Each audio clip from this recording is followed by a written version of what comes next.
অপেক্ষা অন্ত পৰিল 17 এপ্ৰিলত ঘোষণা হ'ব উচ্চতৰ মাধ্যমিকৰ পৰীক্ষাৰ ফলাফল হয় ছাত্ৰ ছাত্ৰীসকল তোমালোকে ঠিকেই শুনিছা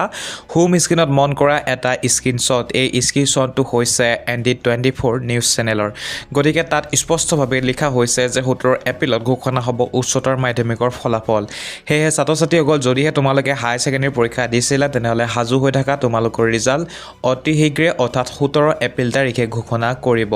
আৰু ইতিমধ্যে অসমৰ মুখ্যমন্ত্ৰী গৰাকীও জনাইছিলে যে 20 এপ্ৰিলৰ পূৰ্বে উচ্চতৰ মাধ্যমিকৰ ফলাফল ঘোষণা কৰিব আৰু অসমৰ শিক্ষা সংগঠনৰ ফালৰ পৰা জনাইছিলে যে 16 তাৰিখৰ পৰা 21 তাৰিখৰ ভিতৰত তোমালোকৰ ৰিজাল্ট ঘোষণা কৰিব বুলি গতিকে ছাত্ৰ ছাত্ৰীসকল 17 এপ্ৰিলত ঘোষণা কৰিব বুলি স্পষ্টীকৰণ দি দিলে আৰু নিউজ চেনেলত যেহেতু দিছে গতিকে তোমালোকৰ 17 তাৰিখে ফলাফল ঘোষণা কৰিব গতিকে ছাত্ৰ ছাত্ৰীসকল তোমালোকে নিশ্চয় ভিডিঅ'টো শ্বেয়াৰ কৰি দিবা যাতে সকলোৱে গম পায় যে তোমালোকৰ ৰিজাল্ট 17 তাৰিখে দিব বুলি গতিকে ছাত্ৰ ছাত্ৰীসকল মোৰ ভইচ দাবী সমাপ্ত কৰিছোঁ ভিডিঅ'টো চোৱাৰ কাৰণে তোমালোকক ধন্যবাদ